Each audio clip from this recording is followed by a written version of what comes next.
ಕತ್ತಲಲ್ಲಿ ಎಣ್ಣೆ ಕಳ್ಳನ ಕೈ ಚುಳುಕ ನೋಡಿದ್ರೆ ಆಶ್ಚರ್ಯವಾಗುತ್ತೆ.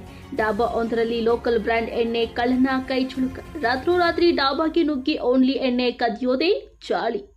ಅದರಲ್ಲೂ ಹಣ ಮುಟ್ಟದೆ ಓನ್ಲಿ ಓಟಿ ಚಾಯ್ಸ್ ಬ್ರ್ಯಾಂಡ್ನ ಎಣ್ಣೆ ಕಳ್ಳತನ. ಲೋಕಲ್ ಬ್ರ್ಯಾಂಡ್ ಎಣ್ಣೆ ಕದಿಯೋ ದೃಶ್ಯ ಸಿಸಿ ಕ್ಯಾಮೆರಾದಲ್ಲಿ ಸೆರೆ. ಲಿಂಗಸಗೂರು ತಾಲೂಕಿನ ಮಾಕಾಪುರ ಗ್ರಾಮದಲ್ಲಿ ಘಟನೆ.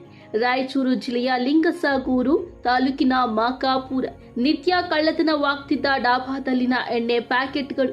ಬಸವರಾಜ ಎಂಬಾತನಿಗೆ ಸೇರಿದ್ದ ಮಿನಿ ಡಾಬಾ. ಎಣ್ಣೆ ಕಳ್ಳತನದಿಂದಾಗಿ ಕಂಗಾಲಾಗಿದ್ದ ಮಾಲೀಕ ಬಸವರಾಜ್. ಕಳ್ಳತನದಿಂದ ಬೇಸತ್ತು ಡಾಬಾದಲ್ಲಿ ಸಿಸಿ ಕ್ಯಾಮೆರಾ ಅಳವಡಿಕೆ. ಸಿಸಿಟಿವಿ ಕ್ಯಾಮೆರಾದಲ್ಲಿ ಬಯಲಾದ ಕಳ್ಳನ ಕೈಚುಳುಕ. ಬೀಗ ಮುರಿದು ಟೀನ್ ಶೆಡ್ ಗ್ಯಾಪ್ ಒಳಗೆ ನುಗ್ಗಿ ಕೃತ್ಯ. ಮುದ್ಗಲ್ ಪೊಲೀಸ್ ಠಾಣಾ ವ್ಯಾಪ್ತಿಯಲ್ಲಿ ನಡೆದ ಘಟನೆ. Bureau report Vikas news Kannada Raichur.